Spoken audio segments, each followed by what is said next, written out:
Chers citoyens d'Ukraine, la Russie a mené des frappes sur nos infrastructures militaires. Des explosions ont été entendues à travers toute l'Ukraine.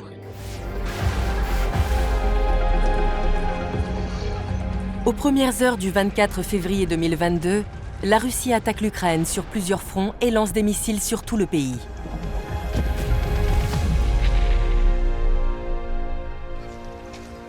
Avec un humoriste devenu président aux commandes du pays, la plupart des observateurs pensaient que l'Ukraine tomberait en 3 jours. Pour quelles raisons cela ne s'est pas produit? Les explications dans une série d'entretiens exclusifs avec le président Zelensky, la première dame, son chef de cabinet et même l'un de ses plus anciens amis d'enfance. Il dévoile comment Volodymyr Zelensky a accédé au pouvoir et comment il a réussi à soutenir son pays durant une guerre qui semblait perdue d'avance.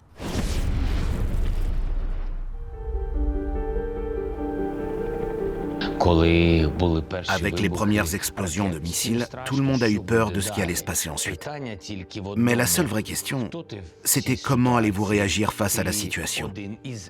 Allez-vous faire partie du chaos à venir? Allez-vous paniquer? Aujourd'hui, chacun de nous doit rester calme dans cette situation difficile. Ne cédons pas à la panique. Nous sommes forts, nous sommes prêts à tout. Nous en sortirons vainqueurs parce que nous sommes l'Ukraine. Gloire à l'Ukraine. Les enjeux sont importants. Volodymyr Zelensky se retrouve opposé à une superpuissance nucléaire dirigée par l'un des leaders les plus impitoyables du XXIe siècle. Nous avons surmonté notre panique. C'était la chose la plus importante au tout début de l'offensive pour ne pas perdre la guerre, ne pas perdre notre pays.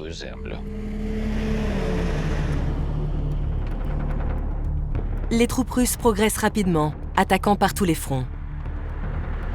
Au nord, en direction de Kiev, à l'est, vers Kharkiv et Zaporijia, et au sud, vers la capitale provinciale Kherson, et le long de la côte, vers Mariupol.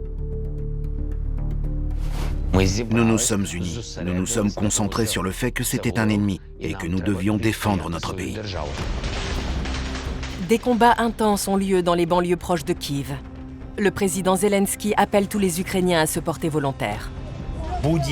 Tout citoyen ayant une expérience militaire sera utile.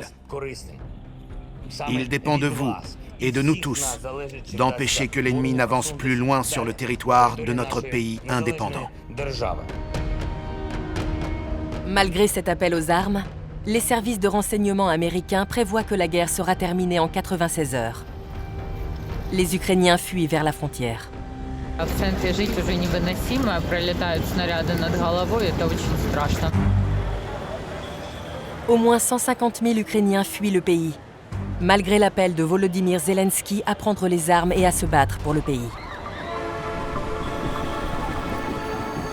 Le président Zelensky est la cible numéro 1 de la Russie. La menace qui pèse sur lui est très sérieuse. Il fait un choix qui s'avérera crucial pour le déroulement de la guerre. Quand des missiles explosent, quand votre pays est occupé, les gens sont au bord du gouffre. Ils se demandent quelle voie va choisir notre président. Nous ferons le même choix. Alors que choisissons-nous? De fuir devant l'ennemi ou de faire face? Nous avons choisi de résister.